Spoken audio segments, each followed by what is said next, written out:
Hello and welcome to our Travel Weekly Roadmap to Recovery webinar, where today we're looking at how to sell Canada for 2021. I'm Katie from Travel Weekly and I'm joined by Adam Hanmer, Trade Manager for Destination Canada, who's going to be giving us the lowdown on the latest from Canada and looking ahead to next year. I'm sure with all its outdoor spaces, self-drive holidays and more, it's sure to be one of the quicker destinations to pick up some business next year. Before we do that, Adam, you do have a nice bottle to give away, so tell us what prize you have up for grabs for one lucky agent watching the webinar. Oh, hi Katie, thanks for having me. Yeah, so we have got a lovely bottle of Niagara ice wine to give away, which will be perfect with your Christmas lunch. It's a nice sweet pudding wine to have with some cheese and your Christmas pudding. So that'll be a nice one to give away. Definitely, sounds like a bit of a treat for Christmas. Thanks very much, Adam. So do listen out and we'll reveal the question that you need to answer at the end. Now, Adam, let's start with a quick look at what the current situation is in Canada. Obviously, borders are closed at the moment, but what's the latest you're hearing from head office about that? Well, yeah, I mean, currently the border is closed. I mean, they keep updating that on an ongoing basis. So they sort of, it's month by month.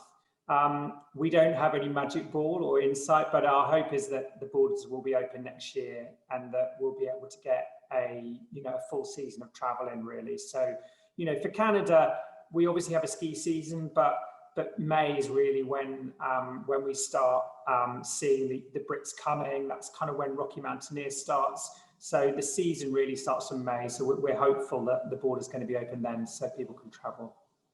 Absolutely. I think we're all just looking forward to borders starting to reopen a little bit more around the world and get some of that long haul travel going. So obviously Canada has a lot going for it for next year, and with other destinations like perhaps Australia and New Zealand possibly remaining closed until towards the end of 2021, are you seeing any uptick in interest for Canada looking ahead to next year? Well, yeah, I mean, I think the big thing with Canada is we've done pretty well. Obviously, it's been a horrible year for everyone with all the cancelling and rebooking, but we've had a very high rebook rate through our tour operator partners, our travel agent partners. So we are seeing a really good appetite for travel for Canada for next year. So yeah, we're excited. I think we have an opportunity in the short term with Canada. So we're looking forward to converting business. But yeah, it's we're just sort of waiting at the moment, yeah, as with everyone else. But there is a good appetite for Canada. Yeah, sounds promising at least. Well, to drill down into a bit more detail and to pick up on some of the points in the selling guide you just produced with Travel Weekly's sister title Aspire, which you can find on our website under latest editions if you haven't already seen it. I'm going to hand over to you, Adam, to share your screen and talk us through some of the key points agents can use when selling Canada for next year.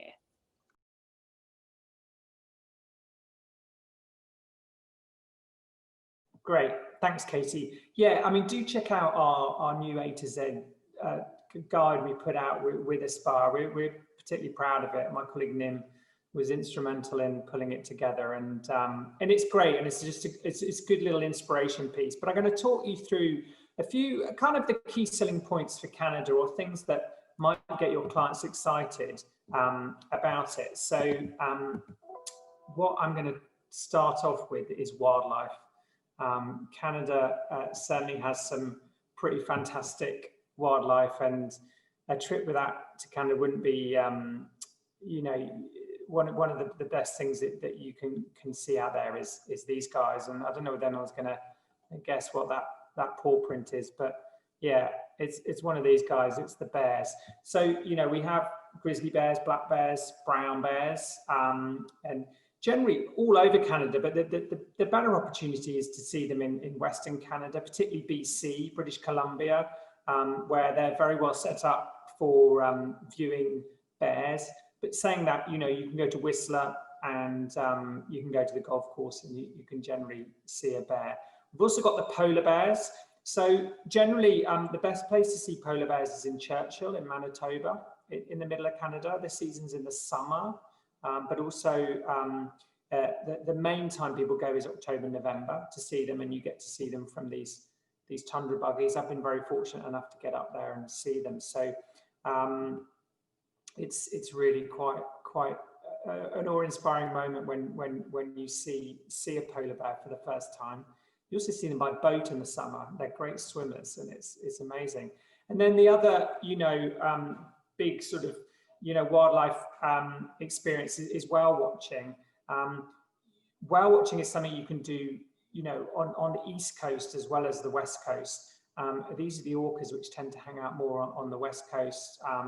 There's a better opportunity to see those in Victoria or Vancouver Island, but also, on the East Coast, Newfoundland, the maritime provinces, Nova Scotia, New Brunswick, there's a really good chance to see whales. And again, it's such a mesmerizing experience to get out on the water and see whales.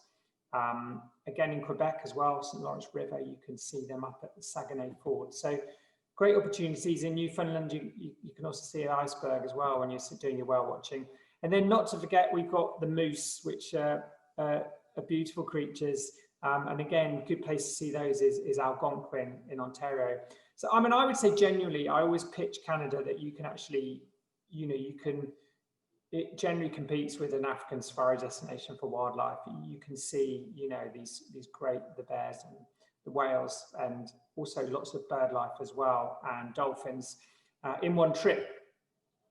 So the scenery, I mean, I think Canada, one of our big USPs for next year is the wide open spaces. It's a big country, second largest in the world, 41 times bigger than the UK, whereas the population is just over half. So social distancing is not really a problem in Canada. I think a lot of people think with Canada of the Rockies. I mean, they're certainly one of our sort of big ticket, bucket list items for people, getting out into the Rockies, seeing the lakes and these beautiful lakes, and also getting out on the lakes with kayaking. But not to forget, the winter as well. We're hoping we're going to get a winter season in. The winter season runs, you can ski in Canada right up till May. So if that winter wonderland experience is something that has been growing in popularity the last few years. But road trips, certainly, I think, I always say to clients, if they're happy to drive, it's the best way to experience Canada. Also, taking an RV as well, a motorhome. And again, if clients are a little bit more worried about their surroundings in this sort of post-COVID world, certainly heading out in an RV, you've got total control over your space, is a really safe way to travel for next year. But again, I love to get out. Self-drive, I think, is the best way to experience it. But yeah, there's some pictures of the Rockies. Obviously, the scenery across Canada is stunning, and they're getting out in BC there. I think that's we've got some beautiful mountain biking territory. This is up in Torngat, which is up in Labrador on the east coast. So again, some sort of stunning scenery. And the Yukon as well. We've got some of our big mountains up there. So again, Yukon, if you really want to go, it's a very small population, so a great way to get out into the wilderness. Not everyone knows Canada and thinks about Canada for luxury, but we, and particularly I think seeing the trend, when people could travel this summer of taking a private villa. We do have some great luxury lodges which offer a smaller number of people staying there. Particularly on the West Coast, there's Harbour Air, which is the seaplane, and that's a fab way to get out. And there's lots of great lodge experiences on Vancouver Island, and then in the Great Bear Rainforest, places like Nemo Bay and Siwash Ranch, which is, and then also Clayquot and Sonora. But across the country, we've got these wonderful lodge experiences, the ranches in Saskatchewan, like La Rieta Ranch, as well as in Quebec, Sakakomi, and then Fogo Island. So food is exceptional in Canada, also fantastic wine as well. We grow the wine, again, Niagara, where the ice wine is, but also BC as well. And then, yeah, some of the properties have helicopter hiking and excursions, which again, if your clients have the budget, I was lucky enough to do it. It's phenomenal at Nemo Bay, getting really even further out into the wilderness. So glowing, I mean, we talk about our glowing hearts in Canada. It's in the national anthem. It's part of our new logo. You can see it's the heart shape. And I think, you know, there's loads of ways to experience Canada and really get that kind of amazing glow. So whether it's going out on the Niagara hornblower boat, getting up close to the falls is a really good experience, or getting up on the Edge Walk on the CN Tower if you've got a good head for heights. But again, people don't think about Canada with the Northern Lights as well, and certainly in the Yukon, they have a really long season for the Northern Lights, August through to April. So if your clients are in BC, in Vancouver, fly out to the Yukon for 2 hours, add a 3-night Northern Light viewing package on, and then again, another one of those bucket list experiences they'll be able to tick off. And yeah, I just think getting out on the water in Canada is a must. You know, there's a reason that the Canadian canoe really opened up Canada way back when. So it's really a big slice of history to get out on the water. You don't have to always paddle yourself. Someone can paddle you around, but it's great fun. And again, some other pictures there with the Northern Lights and amazing pictures. And then, yeah, we'll end up with a lovely glowing heart. So just touched upon some different sort of selling points for Canada, but I think, you know, Canada will be a really aspirational place for people to go who want to get out into nature and really experience all these wonderful sights and sounds that it has to offer, whilst having fab accommodation and eating really, really well. So I think that's kind of wrapped up my my sort of short presentation to give you some flavour of Canada. But do check out the A to Z we put together. It gives you every letter's covered with a reason to go to Canada next year. And what we're also looking at doing with that A to Z is making it into a consumer piece. So actually you can send that out to your clients as an inspirational piece. Do think Canada for next year. We're waiting for you and looking forward to welcoming you when the borders open. When it's time to travel again, safely take a trip somewhere outside your ordinary. A journey beyond your own backyard. Where people you've just met say, "It's nice to see you." And make you feel like you're in the nicest place with the nicest people. Where the sights are as beautiful as the faces around you. Where the wildlife can get pretty wild. It becomes more than you ever expected. You can just be you, and that's all you need to be. And when you say goodbye, it's like saying bye to family. That's when you know. It's more than traveling. It's Canada, where it's always nice to see you.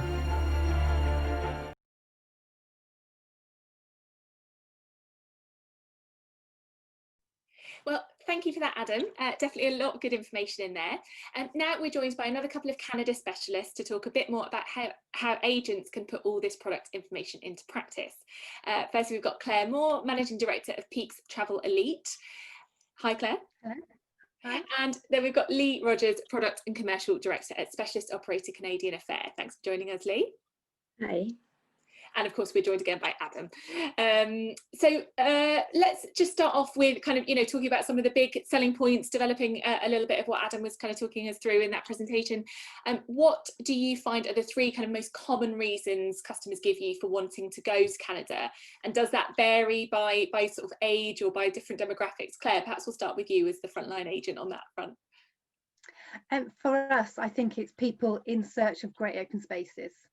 Of course, it might well be tagged to visiting friends and relatives or any other reason that might take people close enough to Canada. But for us, it's really about great open spaces, wildlife, and probably food experiences. Yeah, absolutely. I mean, there's certainly all really, really good selling points. I've been lucky enough to go to Canada a few times, and that's bringing back a few good memories. And Lee, what would you say are the kind of the biggest reasons people come to you and say, yes, I've always wanted to go to Canada and this is why? Yeah, I would agree with what Claire just said in terms of it's the outdoors and the wide open spaces. It's definitely one of the big draws to Canada. Rocky Mountains is another big draw that people want to go and see. Rocky Mountains, the world famous driving routes that Canada have as well. It's another reason. And again, echoing what Claire said in terms of the wildlife, for me, that's another big draw. Whether it's to see the bears, bald eagles, there's just so much, isn't there? So yeah, that's the three from my end.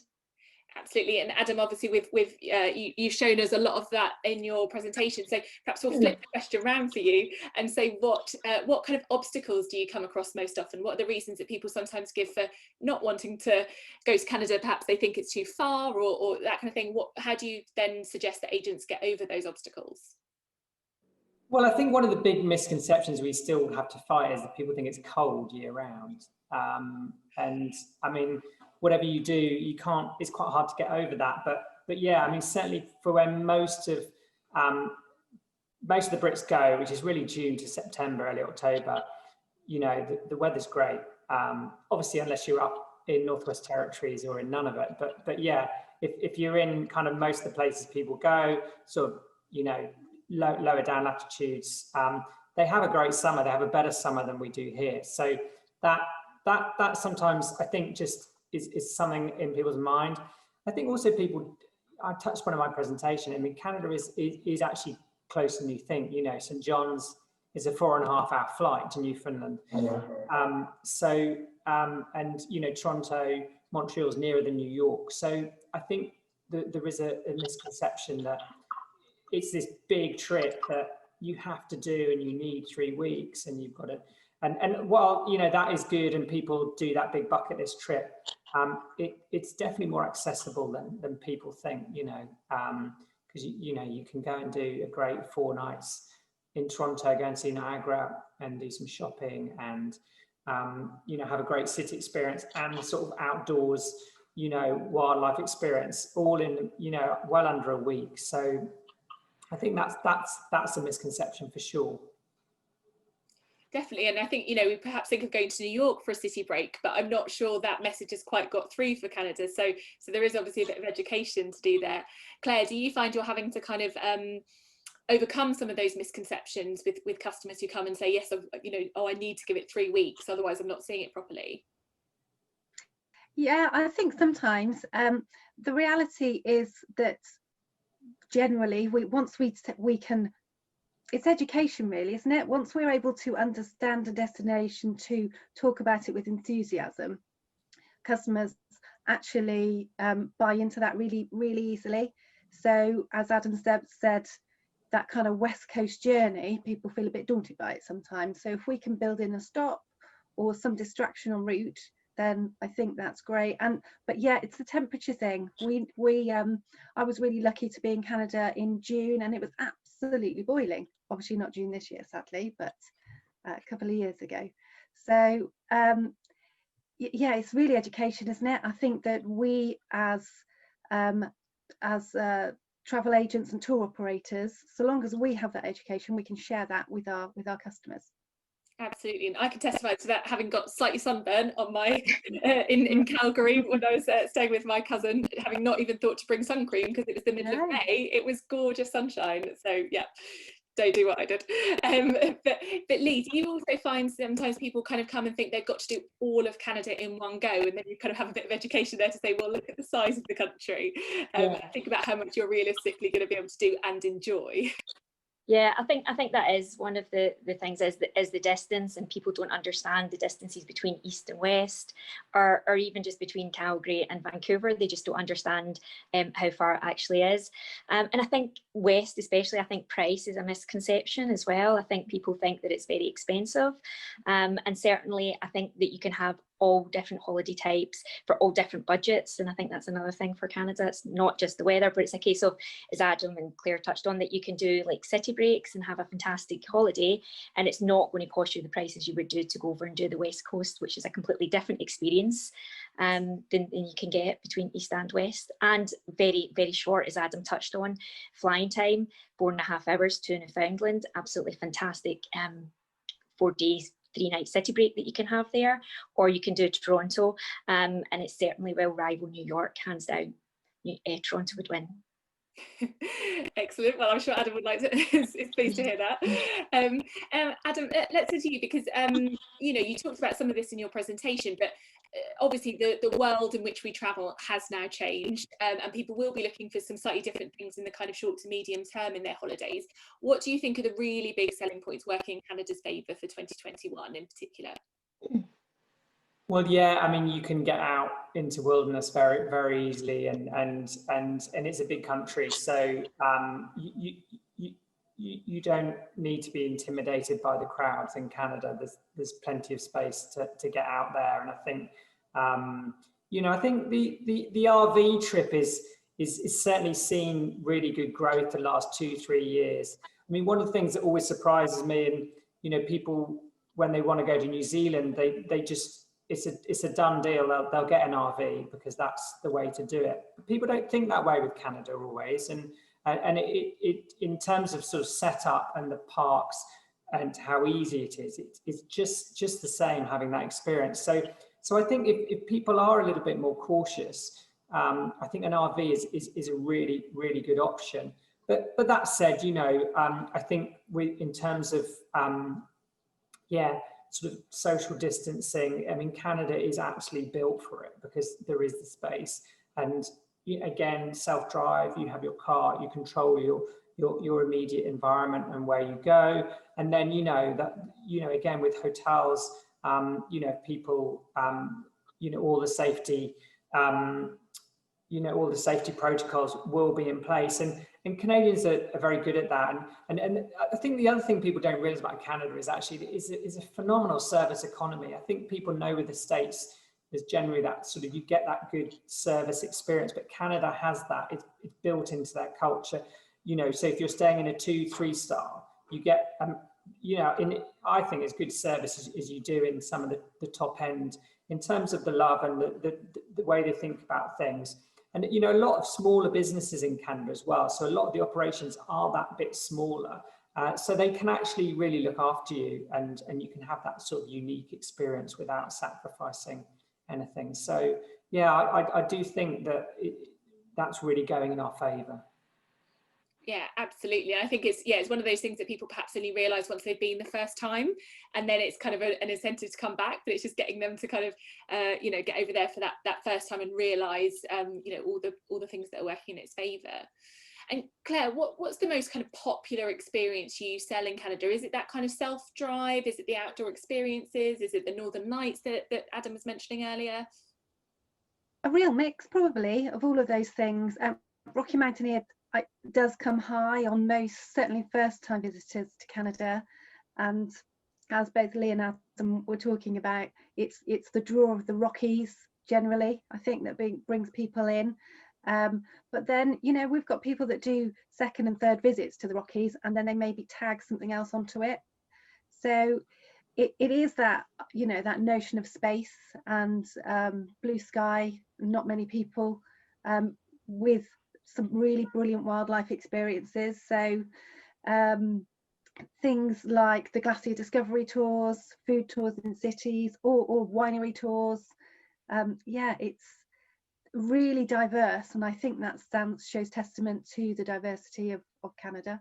And Lee, what do you think of the kind of hesitate to use the phrase hidden gems because it's a bit of a cliche, isn't it? But what do you think of those kind of lesser known experiences that perhaps people don't always associate with Canada, but actually you think is a real winner? Yeah, oh gosh, there's so many, and I think Claire like hit on a good point when she said that it's just about people that go to Canada once and they think that that's their bucket list and they've done Canada, and there's just so much more. And for me, that's what we need to get the message out there, that it's not just about going to Canada once to experience the Rocky Mountain Rocky Mountains. It's about, there's so many different things. If we're talking about West Coast, so if we just keep talking about West Coast, for me, there's so many different, I know Adam's probably covered this in his training, but there's just so many different lodges that people can do, like Sonora, one of the ones for the bear watching, just the whole experience that you get at Sonora, not just about the bear watching or the wildlife, but the actual holiday experience that you're getting in terms of the fine dining and just the whole 5-6 star resort feel about it. Sticking in BC, they've got the winelands, the Okanagan. I mean, it's absolutely stunning.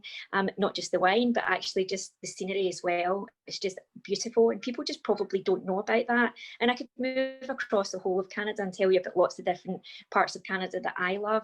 And if we go to Atlantic Canada, one of the parts that I think sometimes overlooked. I mean, it's just absolutely stunning. It's got one of the most famous scenic drives there, the Cabot Trail. And then if you go to Newfoundland, amazing, absolutely great wildlife. You can go and see the puffins. You can then go on to Fogo Island and get that whole wellness experience. You can move across to Ontario. It's not just about going to Toronto and Niagara Falls. Yes, go to Niagara, but Niagara's got so much more than just Niagara Falls. Again, fantastic wine region that they've got there as well for the ice wine. One of my personal favourite experiences is actually doing the ice wine experience by helicopter. So going visiting all the different wineries by helicopter, ending in Niagara-on-the-Lake and having a whole fine dining experience at the Prince of Wales Hotel. So there's just so many hidden gems that I could talk about for a long time through every province. And I think for me, it's about people understanding that Canada is about seeing more than just like going to the Rockies, that we've got so many different hidden gems, but go there first, learn about it, and then get out and explore the rest of Canada and all the hidden gems that the whole country has.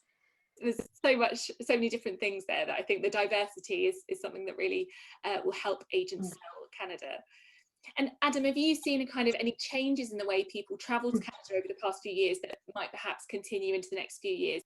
Yeah, well, I think I mean, I touched upon the RV and self-drive has definitely driven our growth in the last sort of 5 years or so, I would say, for Brits going.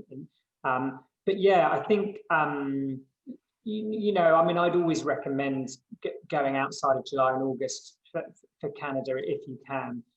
Certainly June, September, early October, although September is actually getting, Leah probably say, is getting as busy as August now. But yeah, I think just from a price point, and again, just kind of slightly fewer crowds as well. I think one thing that's worth mentioning, and again, it's people don't know about Canada, and I didn't know, is actually we've got this fantastic Indigenous tourism experiences now that are coming to the fore, more so where actually, you know, you can be staying in a lodge like Spirit Bear Lodge or something, and you have this genuine Indigenous tourism experience where there's Indigenous guides, and it just gives you such a more in-depth picture of Canada, because, you know, Canada was celebrating its 150th birthday very recently, but actually, obviously, it's way older than that. And actually, some of the best experiences I've had was an amazing site outside of Calgary called Head Smashed in Buffalo Jump, which is this amazing site where they used to drive the buffalo over a cliff to hunt them. But they bring it to life really well, and I think that is something that we're trying to talk more about. Absolutely, yes. It's just drawing all those different cultural strands together and showing how they can kind of actually fit together in a really nice, well-rounded itinerary. Well, I'm afraid we're sort of running a bit short time. I think we could all talk about Canada for as long as we wanted. But Claire, perhaps we'll just turn to you for one last piece of advice you would give to an agent who, you know, perhaps has the customer base to sell Canada. You know, they've been to other similar destinations, but perhaps isn't seeing the sales come through in quite the way they'd like, obviously prior to this year. So what can they do to tap into that pent-up demand in 2021? Well, the first thing I think comes back to education, as we said earlier. So do you know it well enough to bring it to life? And if not, then maybe become part of the Canadian Specialist Programme. Learn all about it that way, because I genuinely think once you can understand the diversity and the amazing kind of authentic products that are available at destinations as well, that brings it to life. It's a destination that really sells itself. Yeah, absolutely. We can see us all talking with passion about it today. So yeah, I guess if agents can do the same thing, that will really help. And Lee, would you have any extra bits of advice? You work with agents every day, so what's the one thing you tend to tell them that would help? I think for me would be making sure that you've got the right imagery for Canada, because it's such a unique destination, and I think that you've got to sell it right, and you can, a picture says 1,000 words. So for me, make sure that you're using the right imagery is a big thing. Yeah, that's a really good practical tip, definitely. And Adam, obviously we saw some good imagery during your presentation. Are there any other little gems of advice that you would offer to agents? I would just say another thing that can be overwhelming is the size of Canada. But actually, if you've got a client that doesn't have friends and family, generally their first trip is going to be BC, Alberta, or Ontario, maybe Ontario, Quebec. So actually, if you want to get your knowledge level up, that's where to start, really. And, you know, work with one of our great tour operators like Lee to hold your hand, because that's what they're there for. You know, if you don't know, they will make you look good. But yeah, but ultimately, yeah, don't get overwhelmed. I mean, there's lots of experiences, but really, if you're going to focus your knowledge on starting Sell Canada, do your work on BC, Alberta, the Rockies in BC with Vancouver, and then also Ontario with a little bit of Quebec, because those will be your first time trips basically, and then go from there. Yeah, again, that's really, really helpful advice, because I think we've talked about some of this lesser known sites and stuff, but actually it is just about getting started with some of those big sellers. I think that's what all agents need right now. So I'm afraid I'm so sorry, but that's all we've got time for. As I say, I would really love to just sit and talk about Canada all day. There is just enough time left to hand over to Adam to tell us what question he'll be asking agents for their chance to win that bottle of Niagara ice wine, which would be a nice addition to your Christmas dinner. Adam, what's your question? So the question is, to win the ice wine is, I talked about my presentation about the polar bears. Where is the best place in Canada to see polar bears? To enter the competition, please do head to travelweekly.co.uk/Canada webinar, where you'll also find links to the Canada Selling Guide produced by Travel Weekly sister title Aspire, just giving you even more reasons to love and sell Canada 2021. For now, thank you to Claire, to Lee, and of course to Adam. We're seeing Adam's lovely Canada t-shirt, just in case we didn't think he loves Canada enough. I didn't get that in earlier, so I thought I'd better do it. Yeah, absolutely. Well, thank you to you all for joining us. Really, really useful advice there, and thank you to you for watching. We'll see you next time.